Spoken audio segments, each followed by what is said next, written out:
History is written by the victors, but what about the ones who completely messed up? From armies marching straight into disaster to generals making decisions so bad they changed history forever.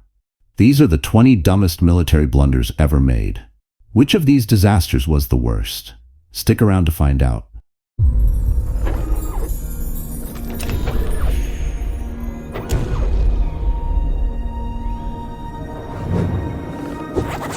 Number 20. The Battle of Waterloo, 1815. Napoleon's last oops moment. Napoleon Bonaparte, the man, the myth, the short king legend. Yes, he was actually of average height, but history loves a meme.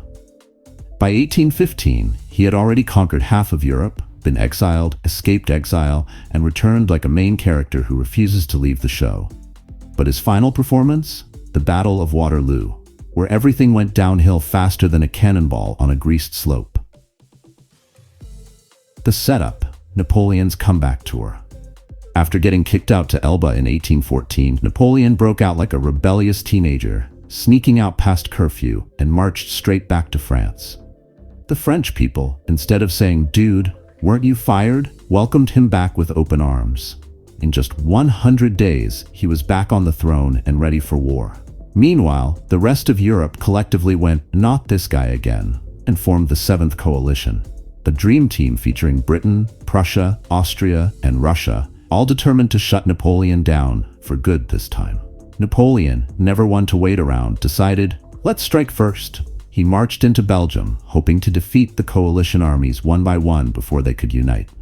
Great plan, in theory. The battle: delays, mistakes, and muddy shoes. On June 18, 1815, Napoleon squared off against Duke of Wellington's British-led forces near Waterloo. And here's where things started going south. 1. Napoleon overslept. Yes, really. The battle was delayed until noon because the ground was too muddy, which gave the Prussians extra time to arrive. Imagine losing a war because you hit the snooze button. 2. Wellington's army had the high ground. Shout out to Obi-Wan Kenobi. The British set up on a ridge, meaning Napoleon had to attack uphill into gunfire. Never a fun time. 3. The French cavalry went full YOLO. At one point, Napoleon's top general sent a massive cavalry charge straight at Wellington's defenses, without infantry support. The British, chilling behind fortified squares, picked them off like a medieval shooting gallery, and just when things were looking bad, they got worse. The Prussians arrive, the final nail in the coffin. Napoleon hoped the Prussians would take their time, but Field Marshal Blücher had other ideas. His army stormed onto the battlefield late in the afternoon, hitting the exhausted French forces like a plot twist no one saw coming. Napoleon threw in his last hope, the Imperial Guard, his most elite troops. But when they were defeated and retreated, the rest of the French army completely fell apart. Soldiers ran, commanders panicked, and Napoleon realized he had just lost everything. Aftermath. Guess I'm getting exiled again. Napoleon fled back to Paris, but this time, there were no second chances. He abdicated, again, tried to escape to America. Imagine Napoleon in a cowboy hat, but instead got shipped off to St. Helena, a tiny island in the middle of nowhere, where he spent the rest of his days writing memoirs and probably regretting everything. Meanwhile, Britain and the rest of Europe popped champagne, redrew the map, and made sure France never pulled another Napoleon stunt again. The Battle of Waterloo became one of the most famous defeats in history, proving that sometimes one bad day can change everything. Moral of the story? If you're planning a big battle, maybe don't sleep in. And if your enemy has backup on the way, wrap things up before they show up to ruin your plans. Number 19. The Spanish Armada, 1588. How to lose an invasion without even landing. In 1588, Spain, the biggest superpower of the time, decided it had enough of England's nonsense. King Philip II was tired of Queen Elizabeth I's smug attitude, her support for Dutch rebels, and especially Sir Francis Drake pirating Spanish ships like it was a full-time job. So he came up with a brilliant plan: send a huge, unstoppable fleet, invade England, and bring back Catholic rule. What could possibly go wrong? Well, everything. The grand plan that should have stayed on paper. Philip II put together a massive fleet, 130 ships loaded with over 30,000 men and enough supplies to last a war. or a really fancy picnic. The goal was simple. 1. Sail to the Netherlands. 2. Pick up another 30,000 Spanish troops. 3. Cross the Channel and invade England. 4. Take over, celebrate, maybe have some tapas. However, there was one tiny problem. The Spanish Armada was not designed for speed, agility, or actual naval combat. The English ships were faster, smaller, and had longer range cannons, meaning they could shoot, run, and repeat while the Spanish were stuck trying to turn their bulky ships like a confused cow on ice. The battle begins, and it's not looking good. The Spanish finally entered the English Channel, and what did the English do? They sent Sir Francis Drake to mess with them. His ships zipped around, picking off Spanish vessels like a medieval game of whack-a-mole. Then came the biggest disaster yet, the Battle of Gravelines, August 8, 1588. The English sent in fire ships, basically floating bonfires on a suicide mission, toward the Spanish fleet at night. The Spaniards, understandably freaking out, broke formation, and suddenly, their well-structured invasion plan looked more like a game of dodgeball gone horribly wrong. The weather joins the fight. After getting battered by the English, the Armada retreated north, trying to go around Scotland and Ireland to get home. Then Mother Nature stepped in. A massive storm, later called the Protestant Wind, decided to finish what the English started. Ships were smashed against rocks, crews drowned, and the invasion force turned into an unintentional world tour of shipwreck sites. By the time the survivors finally crawled back to Spain, Philip II must have been reconsidering all his life choices. The aftermath: England 1, Spain 0. The defeat of the Armada destroyed Spain's naval dominance and let England brag about it for centuries. It also cemented Queen Elizabeth III's reputation as the ruler who stood up to the mighty Spanish Empire. Philip II, on the other hand, tried to act like it wasn't a big deal and blamed the weather, classic excuse. But the truth was clear. Spain had lost its chance to rule the seas. And the English? They threw huge victory celebrations, continued raiding Spanish ships, and made sure future history books would never let Spain forget about it. Moral of the story?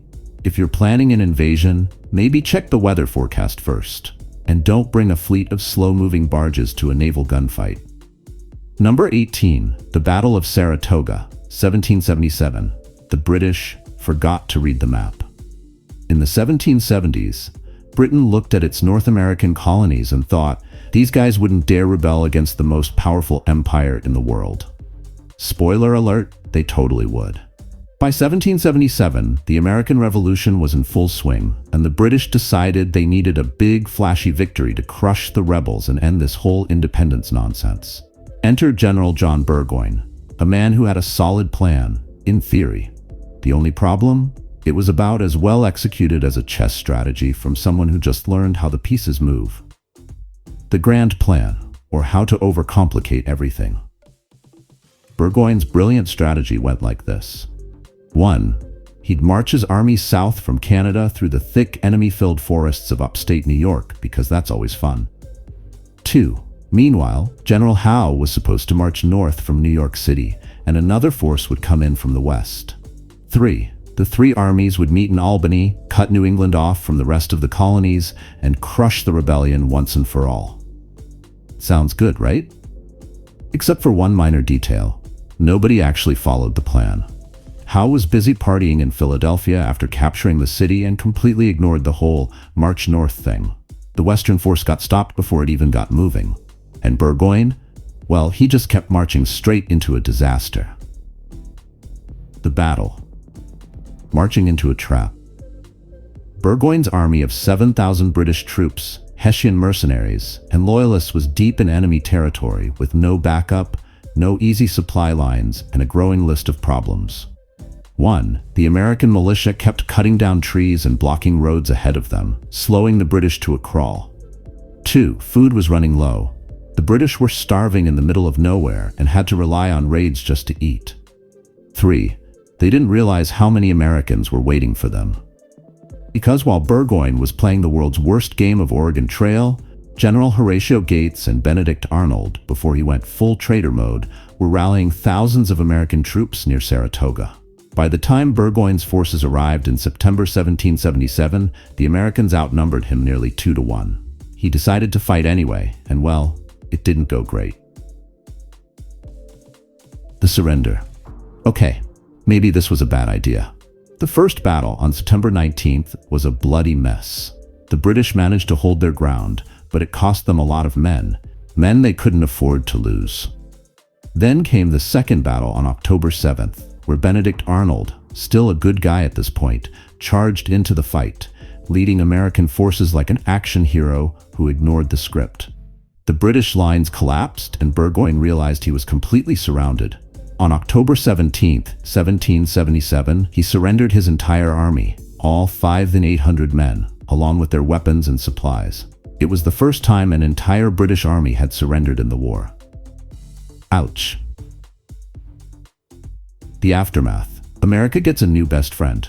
Losing Saratoga wasn't just embarrassing for the British, it was a game changer for the Americans. Why? Because it convinced France to officially join the war on the American side. Yes, France, England's historical frenemy, saw this and thought, you know what? We hate the British too. Let's help these guys. Soon after, Spain and the Dutch joined in, and suddenly, Britain was fighting an entire world war instead of just some rebellious farmers. As for Burgoyne, he went back to Britain in shame, probably never showing his face at any military gatherings again. Moral of the story? Maybe stick to the plan next time. And if you're marching into enemy territory with no backup and no food, turn around before it's too late. Number 17, the Battle of Flodden, 1513, when Scotland said, "Hold my ale." In 1513, Scotland looked at England and thought, you know what? Let's start a war. And to be fair, they had a pretty good reason. Their old buddy France was at war with King Henry VIII, and thanks to the Auld Alliance, a centuries-old "We Hate England" pact, Scotland was expected to cause some trouble to distract the English. So, King James IV of Scotland gathered an army, crossed the border, and set the stage for one of the most disastrous battles in Scottish history. Spoiler alert, it did not go well. The plan looked good on paper. James IV wasn't just some random guy with a sword. He was one of Scotland's most capable kings, and to his credit, he actually had a plan. 1. Invade England while Henry VIII was busy fighting in France. 2. Use big fancy artillery borrowed from France to smash English castles. 3. Force Henry VIII to send troops back home, weakening the English war effort. Number 4. Celebrate with some whiskey. On paper, this sounded solid, and at first, things were actually going well. James's army captured a few castles and set up camp at Flodden Hill near the English border. Then, everything fell apart. The battle, a masterclass in bad decisions. While James was chilling on a hill, the English, led by the Earl of Surrey, decided to outmaneuver him. Instead of charging head-on into the Scots, the English flanked around the hill and cut off their retreat. Big problem. So James did the worst possible thing. He came down from his defensive high ground and attacked. Now, if there's one thing history teaches us, it's that charging downhill into well-prepared enemy forces is a really dumb idea. But James wanted to fight like a knight. Big, dramatic, honor and glory nonsense, even though warfare had moved on from that medieval stuff. 1. Scottish pikes versus English billhooks. The Scots used long pikes, borrowed from the Swiss, which were great against cavalry but completely useless in the wet, uneven battlefield of Flodden. The English, meanwhile, had billhooks, short, nasty weapons perfect for hacking people to pieces in close combat. Guess which worked better? 2. The mud made everything worse. The battlefield was a soggy mess, and the Scots got stuck as they charged. The English held their ground, hacked through the pikes, and turned the whole thing into a slaughter. 3. James IV led from the front and died because of it. Unlike most kings who command from a safe distance, James personally charged into the battle like he was starring in Braveheart 2, the sequel no one asked for. It did not end well. James was killed in battle, the last British king to die on the battlefield. Almost 10,000 Scots were cut down, including dozens of Scottish nobles. It was one of the worst losses in Scotland's history. The aftermath. Scotland's worst hangover. The Scottish army was practically wiped out, and England didn't even have to send Henry VIII back from France. They won without him. The English took James IV's body, sent it to London, and never bothered burying it. That's right, he lost so badly, they didn't even give him a grave. Scotland was now leaderless, weakened, and in political chaos. James's infant son, James V, became king. But since babies aren't great at ruling, the country fell into years of power struggles and instability. Meanwhile, England barely broke a sweat and continued its war in France, acting like this whole Scottish invasion was just a minor inconvenience. Moral of the story? If you've got the high ground, maybe stay there. And if your battle strategy is based on chivalry and honor, double check that your enemies aren't just going to punch you in the face instead. Number 16. The Battle of Bannockburn, 1314. Scotland's Uno reverse on England. By 1314, England was absolutely convinced that Scotland was just a rebellious little problem that needed to be squashed. After all, King Edward I, aka the Hammer of the Scots, had spent years trying to turn Scotland into an English province. But then, Robert the Bruce showed up and basically said, "Not today, pal." Fast forward to the reign of Edward II, and things were looking even worse for England. Scotland was winning back territory, and the English had one last stronghold in Scotland, Stirling Castle. Edward II, wanting to prove he wasn't a total disappointment, spoiler, he was, assembled the biggest English army ever sent to Scotland and marched north to teach Robert the Bruce a lesson. Plot twist: the only ones who got schooled were the English. The setup: England brings a sledgehammer to a chess match. Edward II's army was massive, around 20,000 men, including a ton of heavy cavalry, knights in shiny armor who expected this to be an easy win. Meanwhile, Robert the Bruce had about 6,000, 8,000 guys, most of them lightly armed foot soldiers who were probably thinking, well, this is gonna suck. But here's where Bruce proved he was an absolute genius. Instead of meeting the English in an open field, which would have been a disaster, he chose his battleground wisely. A narrow, marshy area near the Bannockburn River. This meant the English cavalry couldn't charge properly. It also meant Edward's huge army was forced into a tight space where they couldn't use their numbers. And to top it all off, Bruce's men dug hidden spike pits to trap English horses. Basically, Scotland turned the battlefield into a giant nope zone for the English. The battle: Robert the Bruce, king of 1v1 duels. Before the main fight even started, Bruce pulled off one of the most legendary flexes in history. An English knight, Henry de Bohun, spotted Bruce riding on a small horse, probably thinking, oh, this will be easy. He charged at Bruce full speed, lance ready. Bruce? He waited until the last second, dodged, and then smashed de Bohun's skull open with a battle axe. One hit, instant kill. It was the medieval version of landing a headshot in Call of Duty. His men went absolutely wild after seeing their king 1v1 an English knight and win, which was a huge morale boost before the big battle. The main fight: chaos, confusion, and a lot of running away. When the actual battle began, the English knights tried to charge, but the swamps and narrow terrain turned their cavalry into a tangled mess. Meanwhile, the Scottish fought in tight formations, called skiltrons, using long spears to poke English knights off their horses like kebabs. Edward II, realizing this wasn't going to plan, kept throwing more men into the mess. But that just made things even worse. The English couldn't move, couldn't fight properly, and definitely couldn't win. By the second day, Scottish reinforcements arrived, and at this point, the English army collectively decided, screw this, and ran for their lives. Some of them drowned in the Bannockburn River, others got picked off while fleeing, and Edward II barely escaped with his life. The aftermath. Scotland. Mic drops on England. The English lost thousands of men, while the Scots barely lost any. It was one of the most humiliating defeats in English history. Robert the Bruce became a Scottish legend, and England pretty much gave up trying to control Scotland after this. It took 14 more years, but in 1328, England finally signed a treaty recognizing Scotland's independence, all thanks to this battle. Meanwhile, Edward II's reputation was in ruins. His own nobles started questioning his leadership, and a few years later he was deposed, imprisoned, and allegedly killed in a very unpleasant way. Moral of the story? Just because you have the bigger army doesn't mean you'll win. And maybe don't fight a guy named Robert the Bruce if he's holding an axe. He's probably got plans for it. Number 15. The Battle of Haddon, 1187. When the Crusaders forgot about water.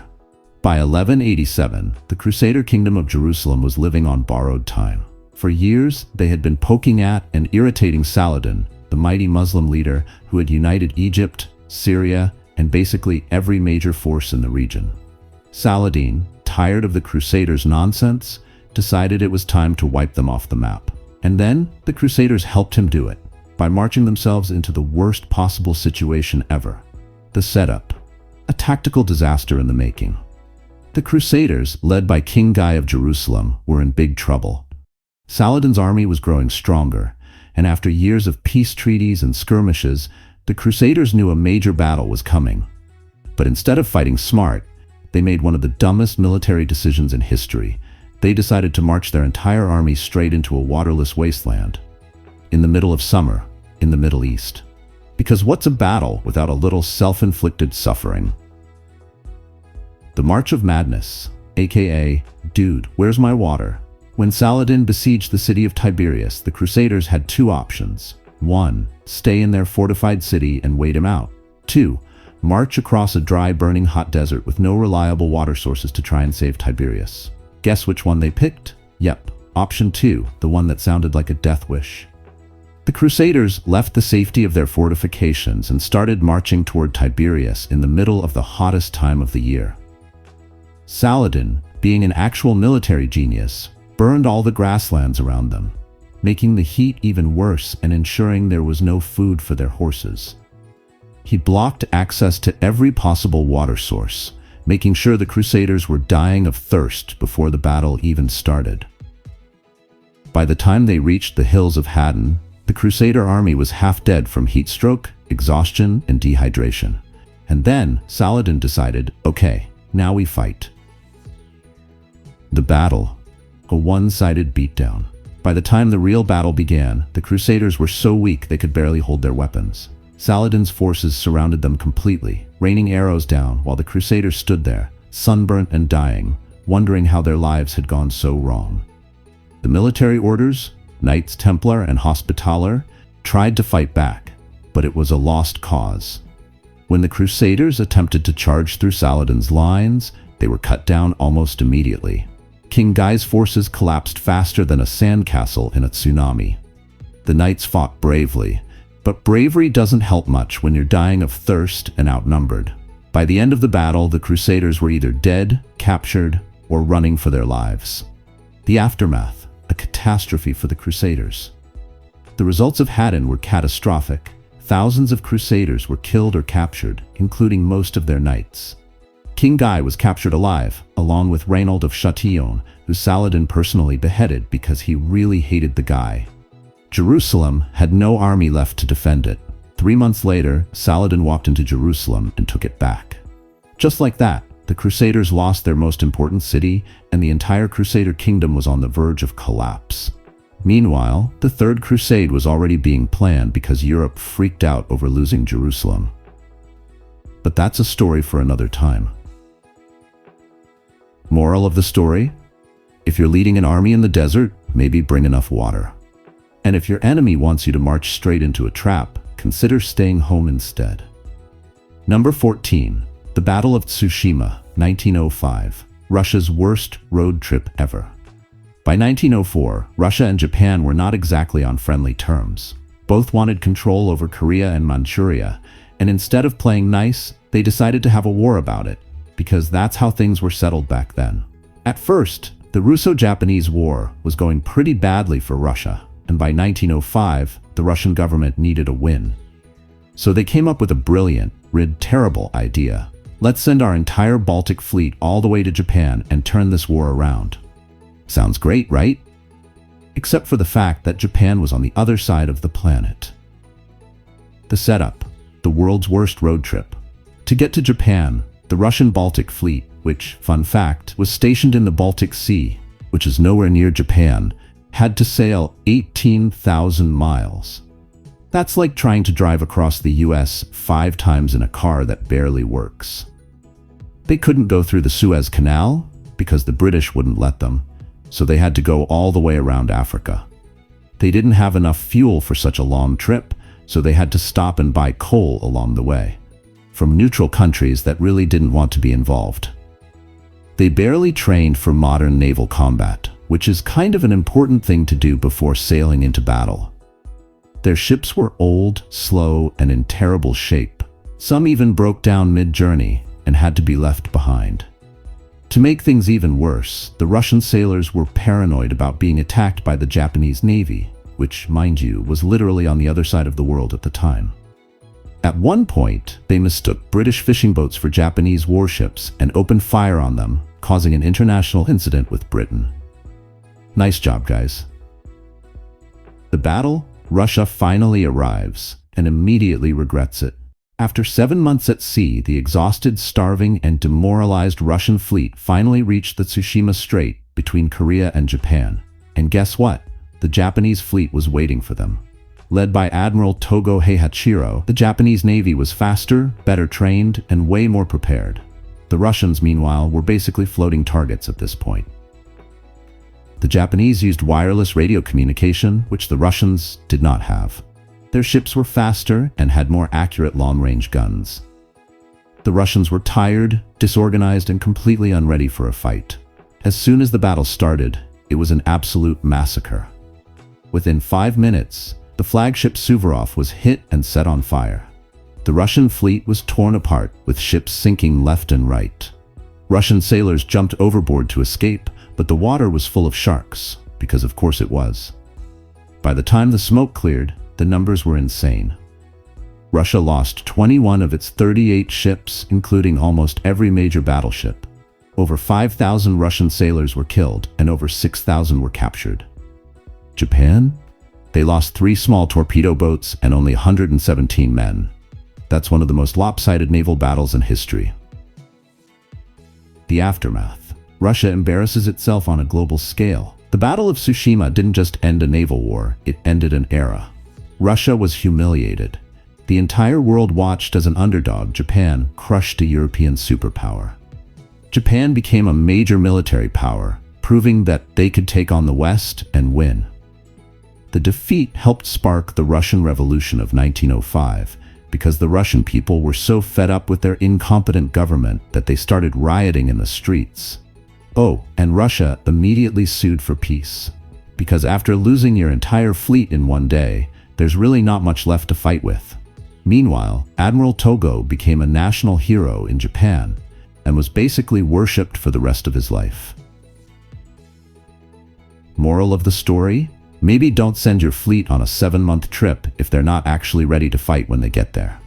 And if you do, at least make sure they don't shoot at random fishing boats along the way. Number 13.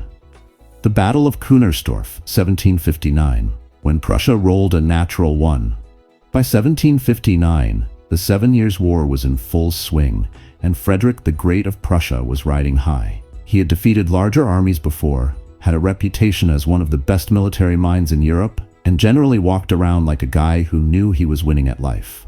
So, when a combined Russian and Austrian army showed up near Kunersdorf, modern-day Poland, Frederick thought, easy win, let's smash them and go home for dinner. Narrator, it was not an easy win. The setup, overconfidence, is a hell of a drug. The Russian-Austrian army was positioned on a ridge, protected by fortifications, artillery, and a whole lot of angry soldiers. They had about 50,000 men and a strong defensive setup. Frederick had about 40,000 troops and zero chill. Instead of playing it safe, he decided to attack head-on, assuming that the Russians would fold like a cheap tent. His plan? Hit them hard and fast, roll through their lines, and take an easy victory. Reality? He was about to suffer one of the worst defeats of his career. The battle. When everything went wrong at once. At 10 a.m., the Prussians attacked the Russian left flank. Shockingly, this part actually worked. The Russians started falling back, and Frederick thought, all right, we've got this in the bag. This was a mistake. Instead of stopping to reorganize his forces, Frederick pushed forward right into the Austrian positions, which were completely untouched and very much ready for a fight. And that's when everything went to hell. 1. The Prussian cavalry charged straight into a swamp. Oops. 2. The Austrian artillery opened fire, and suddenly, Prussian soldiers were dropping like flies. 3. The Russians regrouped, counterattacked, and suddenly Frederick's army was getting hit from all sides. By mid-afternoon, the entire Prussian army was falling apart. Frederick himself was almost killed or captured, but his staff dragged him away before he could do something even dumber. At 5 p.m., the Prussians completely collapsed, and the retreat turned into a full-scale rout. The aftermath. I have no more troops. Frederick had lost over 19,000 men, half his army in a single day. The Russian-Austrian casualties, about 15,000, but they still had a functional army left.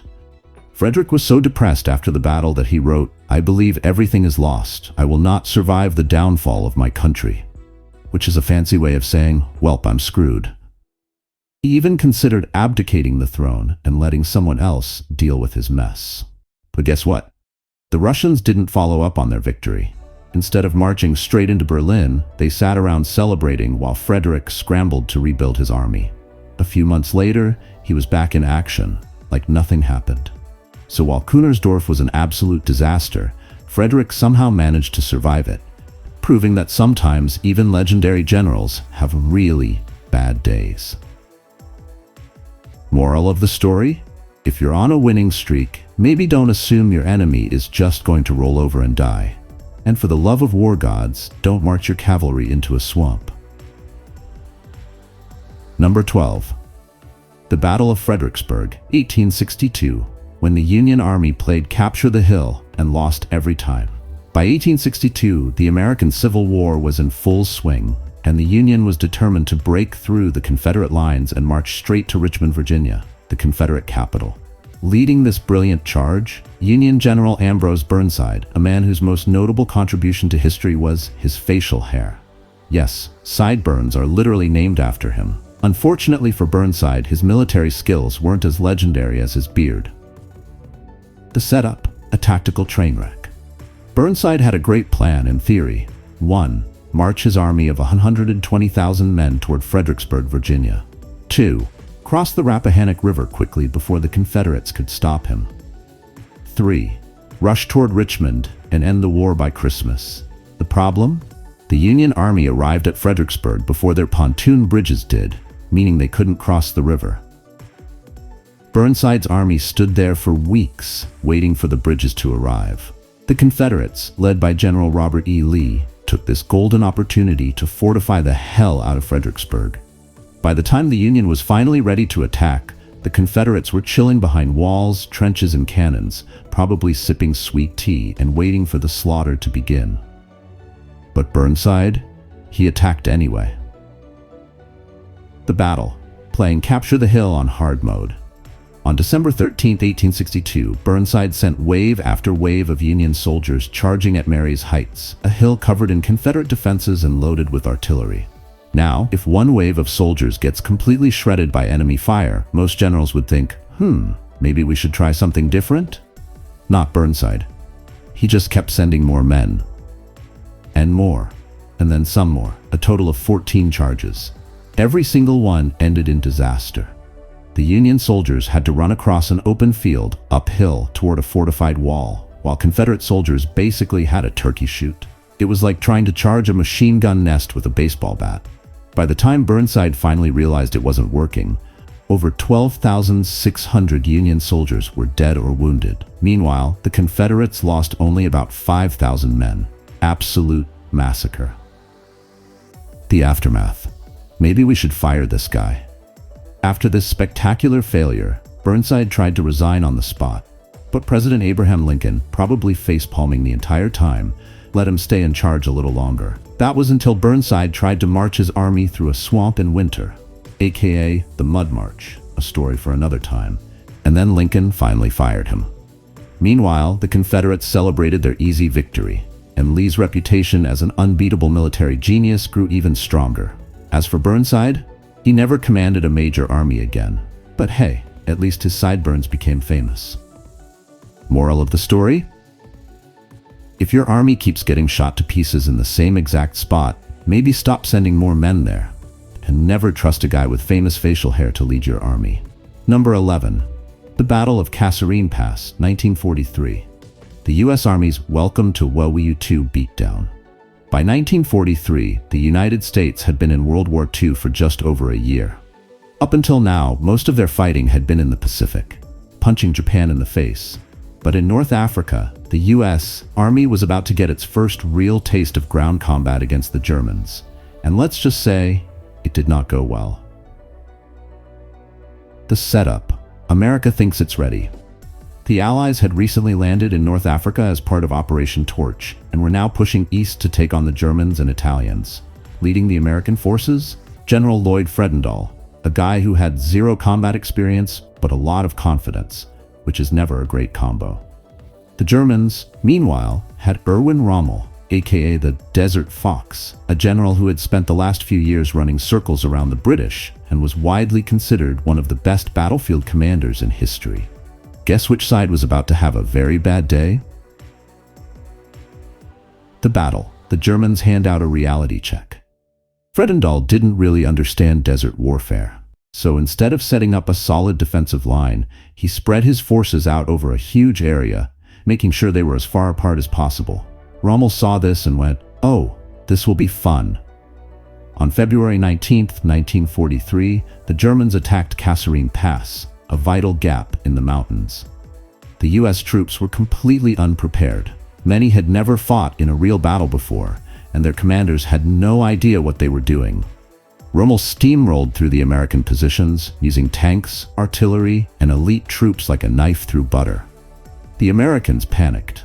Soldiers abandoned their positions, officers froze up, and entire units ran away without even firing a shot. At one point, Rommel's tanks rolled into an American supply depot and found everything fully stocked, food, fuel, and weapons just sitting there waiting to be taken. The Germans helped themselves, probably laughing the whole time. It was one of the most embarrassing defeats in U.S. military history. The aftermath. Okay, let's never do that again. After 2 days of complete humiliation, the Americans finally managed to regroup with British reinforcements and stop the German advance. But the damage was done. The U.S. Army had suffered over 10,000 casualties. They had lost tanks, vehicles, and tons of supplies. They had just received a brutal lesson in modern warfare. President Franklin D. Roosevelt was furious. The entire U.S. military realized they needed a serious upgrade, both in leadership and tactics. Fredendall was immediately fired. He was quietly reassigned so he wouldn't embarrass the military further. In his place, General George S. Patton took over. And if you know anything about Patton, you know he wasn't about to let another disaster like this happen. From this moment on, the U.S. Army got serious. They learned from their mistakes, trained harder, and by the time they faced the Germans again, they were a whole different beast. Moral of the story? Maybe don't spread your troops out like butter on toast when you're fighting one of the best generals of World War II. And if your name is Lloyd Fredendall, maybe don't expect to keep your job. Number 10. The Fall of Singapore, 1942. Britain's unbeatable fortress that fell in a week. By 1942, Britain was still acting like it was the world's biggest superpower, despite the fact that World War II was not going great for them. But if there was one place where they felt completely safe, it was Singapore, the Gibraltar of the East. The British had spent years turning Singapore into a military stronghold, covering it in artillery, bunkers, and thousands of troops. The island was seen as completely impregnable, a fortress that could never fall. Spoiler alert, it fell. Fast. The setup, a disaster waiting to happen. The British High Command assumed that any Japanese invasion would come from the sea, so they placed all their big guns and defenses facing south toward the ocean. One tiny problem, the Japanese didn't come from the sea. Instead, they did the unthinkable. They attacked from the north, marching through the jungles of Malaya. The British had assumed the jungle was too dense for an army to get through, but the Japanese basically said, "Watch us." They moved fast, using bicycles to speed through the terrain. Yes, really. They cut through British defenses like butter and reached Singapore in just over 2 months. By the time they got there, the British were already in full panic mode. The battle. The fastest fortress collapse ever. On On February 8, 1942, the Japanese stormed across the causeway into Singapore. They were outnumbered, only 35,000 troops against 85,000 British, Australian, and Indian soldiers. But it didn't matter because 1. The British weren't ready. Their commanders were completely disorganized and nobody had a solid battle plan. 2. The Japanese controlled the skies. Their air force bombed the city constantly, making life miserable for both soldiers and civilians. 3. The British defenses were facing the wrong way. Their biggest guns were pointed at the sea, so they couldn't even fire at the advancing Japanese army. Within a week, the British were completely surrounded, low on supplies, and had zero hope of holding out. Then, on February 15th, British General Arthur Percival did the unthinkable. He surrendered. The aftermath. Britain's worst military defeat ever. The British loss at Singapore was one of the most humiliating defeats in their history. Over 80,000 British, Australian, and Indian troops became prisoners of war. Winston Churchill called it the worst disaster in British military history. The Japanese now controlled the entire Pacific region, proving that Britain's empire was not as strong as everyone thought. Meanwhile, the Japanese, they barely lost 5,000 men in the entire campaign. That's right, an unbeatable fortress fell to an army that was outnumbered almost 3-1. Moral of the story? Maybe don't assume the enemy will attack where you want them to. And if you're defending a fortress, make sure your guns can actually shoot in all directions. Number 9. The Battle of Midway, 1942, when Japan bet big and lost even bigger. By 1942, Japan was riding high in the Pacific. After smashing Pearl Harbor, they had captured huge chunks of Asia and the Pacific and were looking unstoppable. But they had one problem. The US Navy wasn't completely destroyed. Enter Admiral Isoroku Yamamoto, Japan's top strategist, who came up with a master plan. Lure the US Navy into a trap at Midway Atoll, crush them once and for all, and take total control of the Pacific. It was a bold strategy. It also completely backfired. The setup, a trap that got reversed. Japan's plan was simple: launch a surprise attack on Midway, trick the Americans into sending their remaining aircraft carriers, and then ambush them with a massive Japanese fleet. One problem: the Americans had already cracked Japan's secret codes. US intelligence knew exactly where and when Japan would attack. Instead of walking into the trap, they set up their own trap. The US fleet, commanded by Admiral Chester Nimitz, was waiting at Midway with 3 aircraft carriers ready to pounce. Japan thought they were the hunters. They were actually the prey. The battle. Chaos in the sky. On June 4, 1942, Japan attacked Midway with over 100 planes, bombing the island and assuming everything was going fine. Meanwhile, the US carriers launched their own planes to counterattack. What followed was one of the most insane aerial battles in history. 1. The first wave of American bombers got absolutely shredded. Japanese fighters cut them down like a scene from a war movie. Almost none made it to the target. 2. A second wave of US torpedo bombers attacked and got slaughtered too. It looked like Japan was about to win. 3. At the worst possible moment for Japan, US dive bombers appeared out of nowhere. 4. In just 5 minutes, 3 Japanese aircraft carriers were turned into flaming wrecks. Japan's fleet went from "we've got this in the bag" to "everything is on fire" in the blink of an eye. By the end of the battle, Japan had lost 4 aircraft carriers: Akagi, Kaga, Soryu, and Hiryu, along with hundreds of their best pilots. Meanwhile, the US only lost 1 carrier, USS Yorktown. The aftermath. Japan's war effort falls apart. The loss of 4 carriers was a disaster Japan could never recover from. Their best pilots were dead, and they didn't have the resources to train new ones fast enough. They never launched another major offensive in the Pacific after this. The US took the momentum and went on a full-blown counterattack, leading to victories in places like Guadalcanal and Iwo Jima. Meanwhile, Yamamoto realized he had just lost the war for Japan. He famously told his officers, "We have awakened a sleeping giant and filled him with a terrible resolve." Translation: we messed up big time. Moral of the story? Maybe don't assume your enemy is clueless, especially if they already cracked your secret codes. And if you're setting a trap, make sure you're not the one walking into it. Number 8. The Battle of Azandalwana, 1879, when the British underestimated the wrong opponents. By 1879, the British Empire had conquered half the world, so they thought taking over the Zulu kingdom in South Africa would be a walk in the park. Spoiler alert, it wasn't. Instead of an easy victory, the British got one of the most shocking defeats in their history, proving that underestimating your enemy is a great way to get wrecked.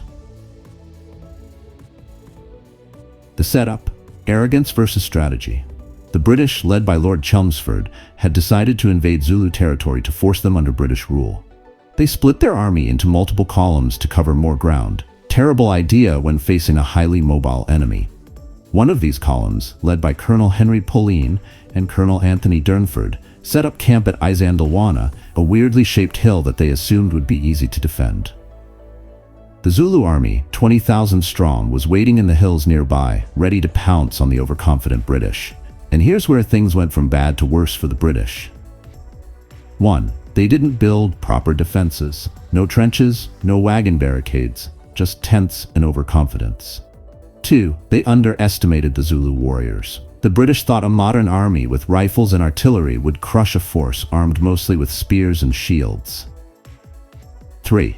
Chelmsford split his forces, taking half the British army on a wild goose chase after a Zulu decoy force, leaving Azandalwana barely defended. Then the Zulus attacked. The battle: absolute mayhem. On January 22, 1879, the Zulu army charged down from the hills using their classic buffalo horns formation. A brilliant strategy where they flanked the British on both sides, the horns, smashed into them from the front, the chest, surrounded them completely before they could react. The British fired everything they had, but their ammunition supply was a disaster. Soldiers couldn't reload fast enough because officers had locked the ammo boxes. Brilliant, right? The Zulu warriors were insanely fast, closing the distance before the British could get off enough shots. Once the Zulus got up close, it was over. Spears and clubs ripped through British lines like a medieval horror movie. Within a few hours, the entire British camp was overrun. 1,300 British soldiers were wiped out, with only a few lucky ones managing to flee on horseback. Meanwhile, the Zulus lost around 3,000 men, a heavy toll, but they had just crushed a major British force. The aftermath: Britain freaks out.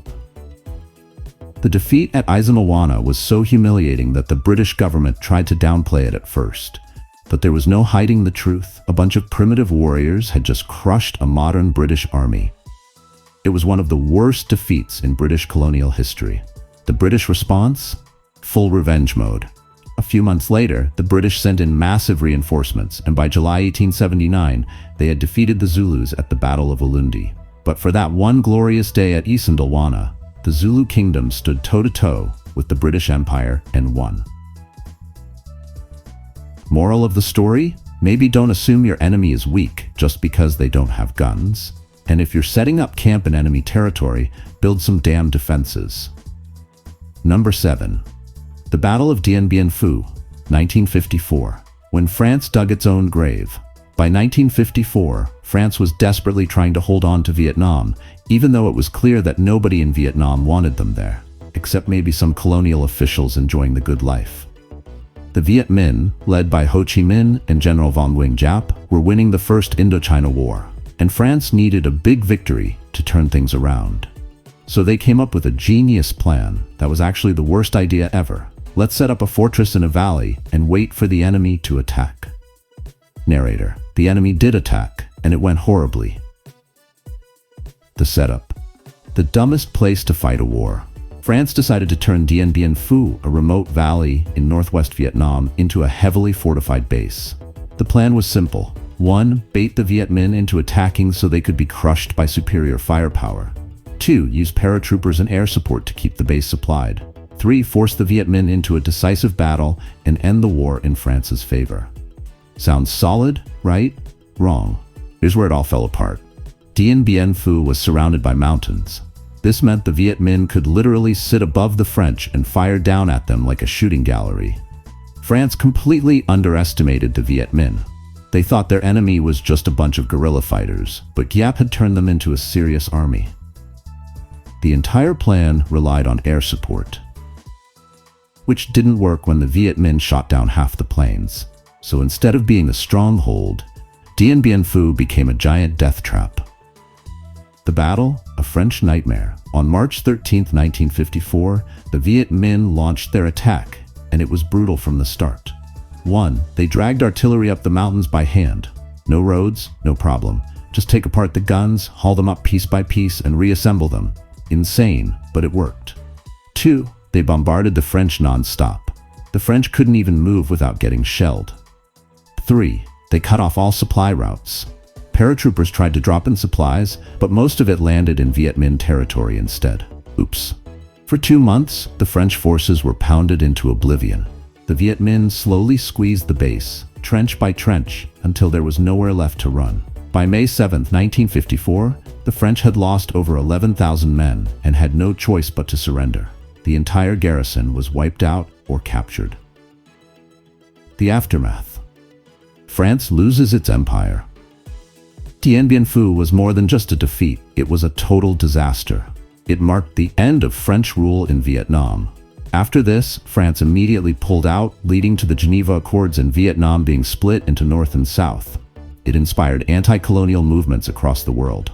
If the Viet Minh could defeat a European power, so could other countries. It set the stage for the Vietnam War. The US saw this and thought, we can do better. They could not do better. As for General Giap, he became a legend. France had better weapons, better technology, and better supplies, and he still crushed them with jungle warfare and sheer determination. Moral of the story? Maybe don't build a fortress in a valley where your enemy can rain artillery down on your head for months. And if you're fighting in Vietnam, maybe take a history lesson before jumping in. Number 6. The Gallipoli Campaign, 1915–1916, when surprise invasion turns into a slow-motion train wreck. By 1915, World War I had turned into a giant, bloody stalemate. The Western Front was a muddy nightmare of trenches and barbed wire, and Britain and France were desperate for a way to break the deadlock. So someone, Winston Churchill, came up with a bold, ridiculous plan. Let's invade the Ottoman Empire, march straight to Istanbul, and knock them out of the war. Narrator: they did not march straight to Istanbul. Instead, they got one of the worst disasters in military history. The setup. A plan that should have stayed in the trash. The goal was simple, in theory. 1. Use the British and French navies to blast their way through the Dardanelles Strait. 2. Land troops on the Gallipoli Peninsula and march toward Istanbul. 3. Defeat the Ottomans, open a supply route to Russia, and win the war faster. Sounds great, right? Well, here's why it didn't work. The Ottomans weren't clueless. They knew an invasion was coming and fortified the Dardanelles with mines, artillery, and machine guns. The naval attack failed spectacularly. Several Allied ships hit mines and sank before they even got close. Instead of abandoning the plan, the Allies decided, let's just send in the infantry anyway. This is where things got really stupid. The battle, a 9-month disaster. On April 25, 1915, British, French, Australian, and New Zealand troops, Anzacs, stormed the beaches of Gallipoli, expecting a swift victory. What actually happened?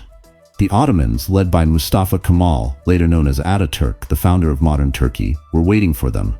The British and Anzac troops landed on the worst possible beaches, steep cliffs, machine gun nests, and zero cover. Soldiers were gunned down before they even got off the boats. Some drowned under the weight of their gear before even reaching shore.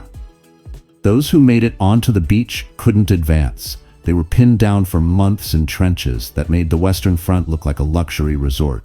Instead of a quick invasion, Gallipoli turned into a slow, grinding siege, with troops dying from bullets, heat, disease, and sheer bad luck.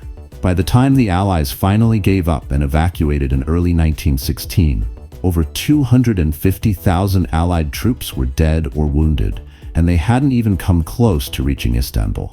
Meanwhile, the Ottomans, despite suffering heavy casualties, held their ground and won of their greatest victories of the war. The aftermath. Let's never speak of this again. Gallipoli was one of the biggest Allied failures of WWI, and it had some major consequences. Churchill was forced to resign from his position as First Lord of the Admiralty. He later made a comeback in World War II, but this was a major humiliation for him.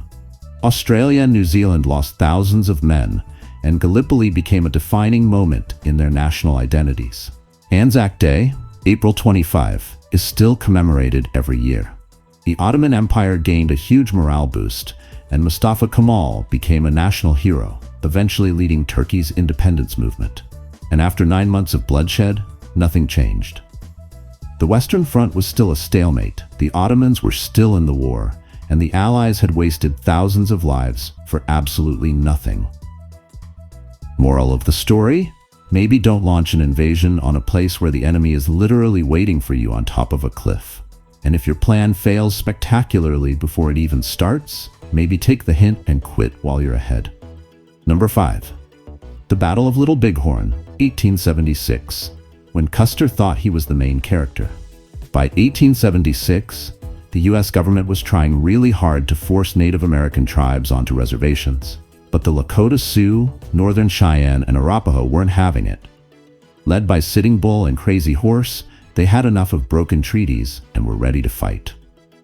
Enter General George Armstrong Custer, a man who loved the spotlight, had an ego bigger than his hat, and was about to make one of the worst battlefield decisions in US history. Spoiler alert, he did not make it out alive. The setup. Let's split up what could go wrong. The US government had sent an army to force Native resistance fighters back onto reservations. Custer's job? Find them and defeat them.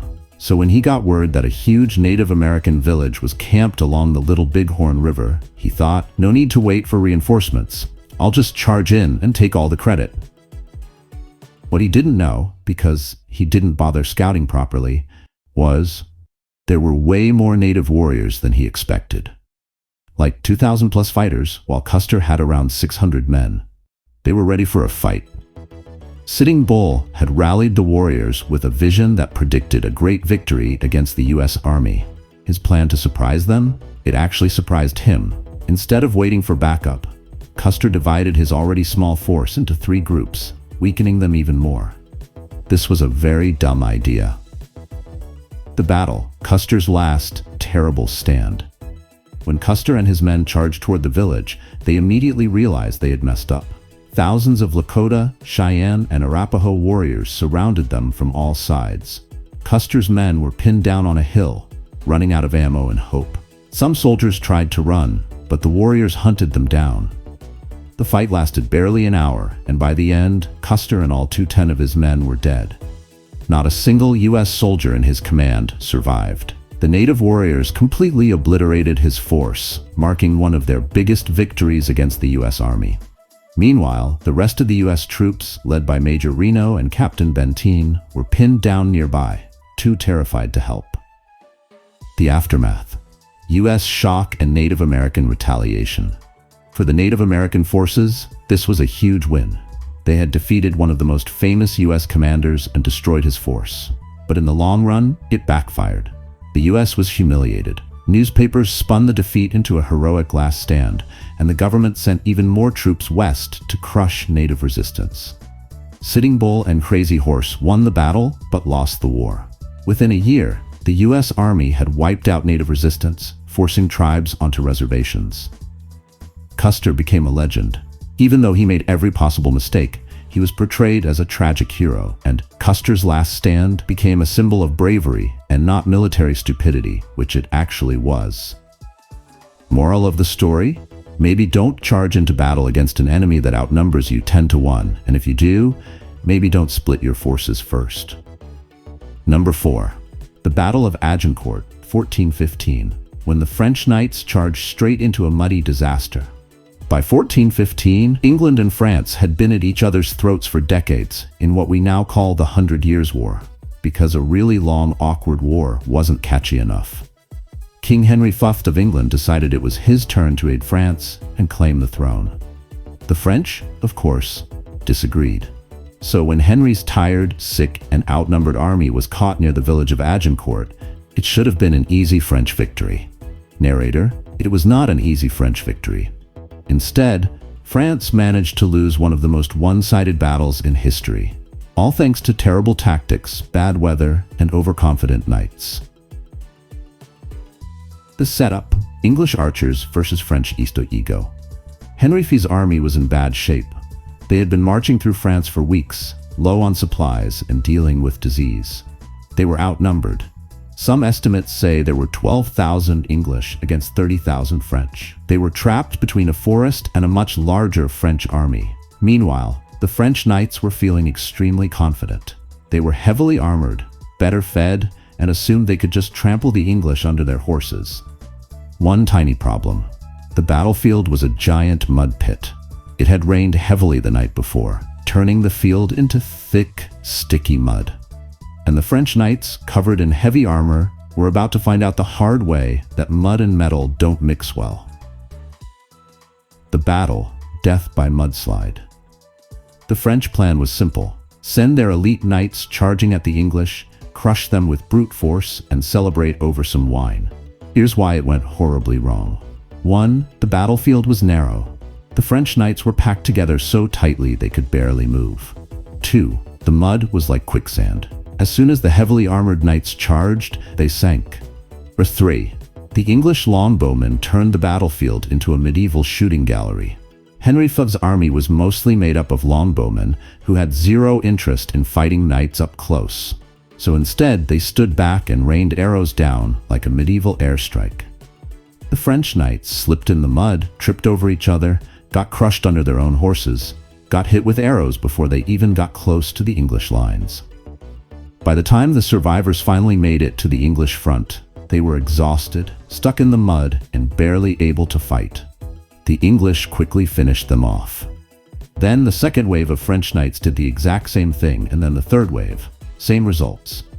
By the end of the battle, the French had lost over 10,000 men, while the English lost maybe 400. That's right, 400 versus 10,000. The aftermath: France takes an L for the ages.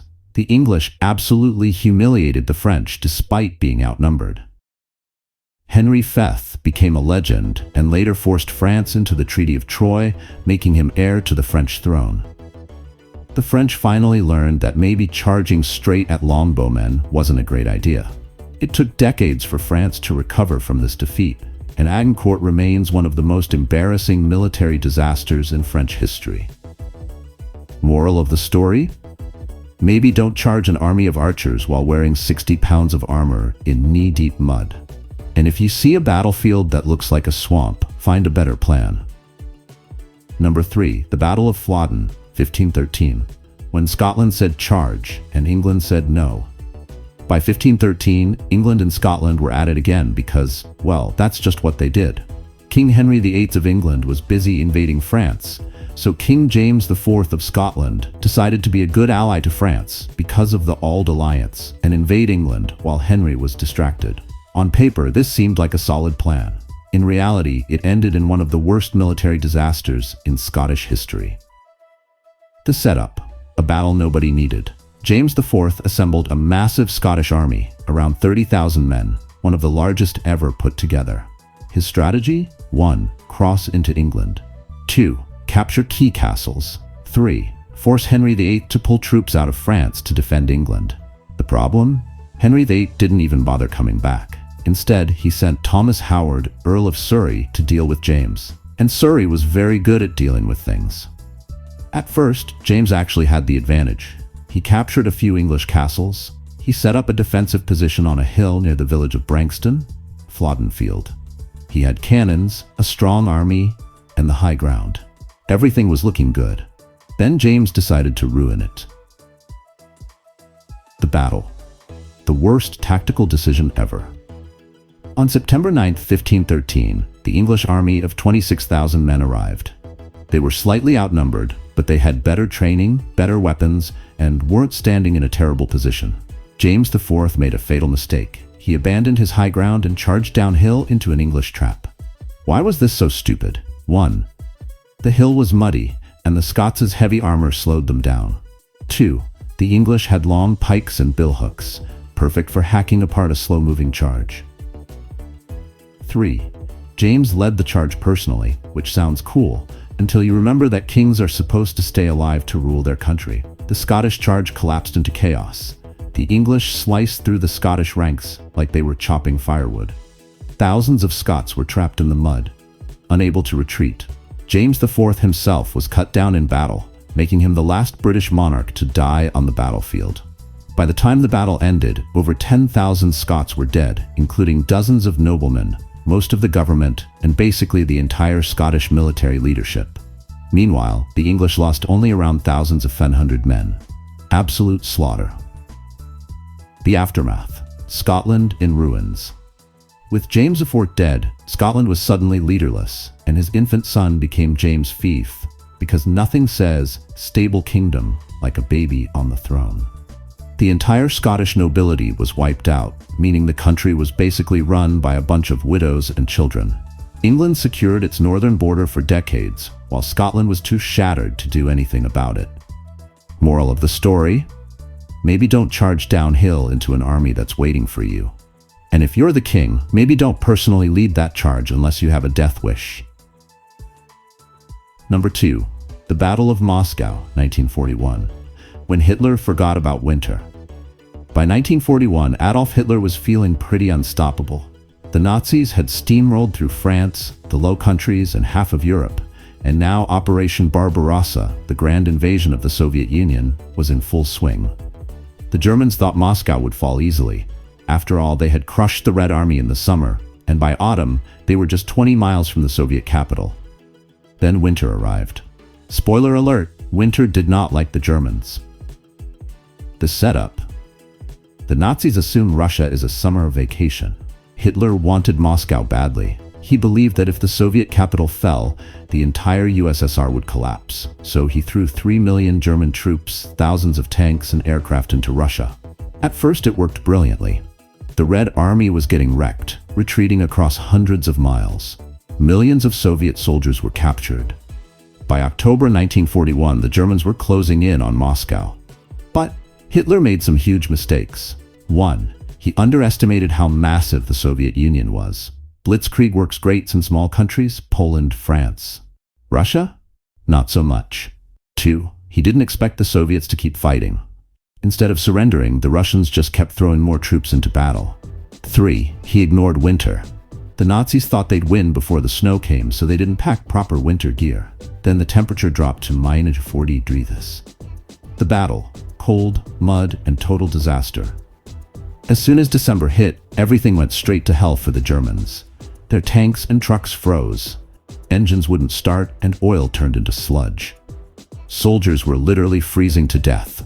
Without winter uniforms, German troops wrapped themselves in whatever they could find. Some were wearing Soviet uniforms they stole.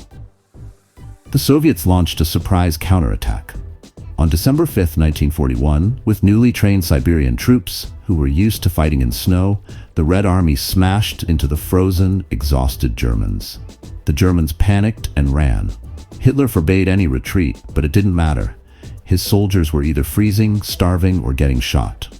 The Wehrmacht lost 500,000 men in just a few months. Moscow never fell, and this battle marked the beginning of the end for Nazi Germany. The aftermath. Hitler's Big L. The Red Army proved that the Nazis could be stopped. This was Hitler's first major defeat in World War II. Germany never fully recovered from the losses, and from this point on, the Soviets kept pushing them back until they reached Berlin in 1945. Hitler never learned his lesson. A few years later, he tried the same thing in Stalingrad, with even worse results. Meanwhile, the Soviets were just getting started. By 1943, they had turned the tide of the war, all thanks to one brutally cold winter and some really bad Nazi planning. Moral of the story? Maybe don't invade Russia in winter. It didn't work for Napoleon, and it didn't work for Hitler either.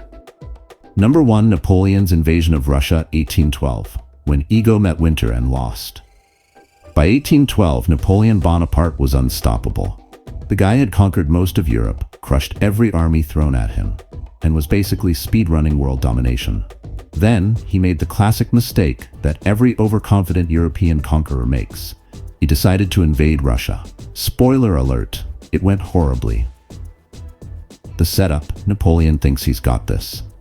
Napoleon was ticked off at Tsar Alexander's force. because Russia had stopped playing nice with France's economic blockade against Britain. Instead of using diplomacy like a normal person, Napoleon went, "Fine, I'll just invade you with 600,000 men and teach you a lesson."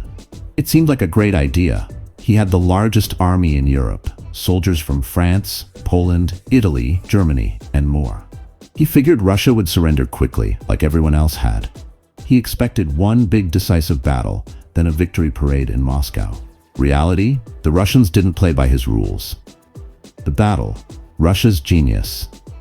Let them starve strategy.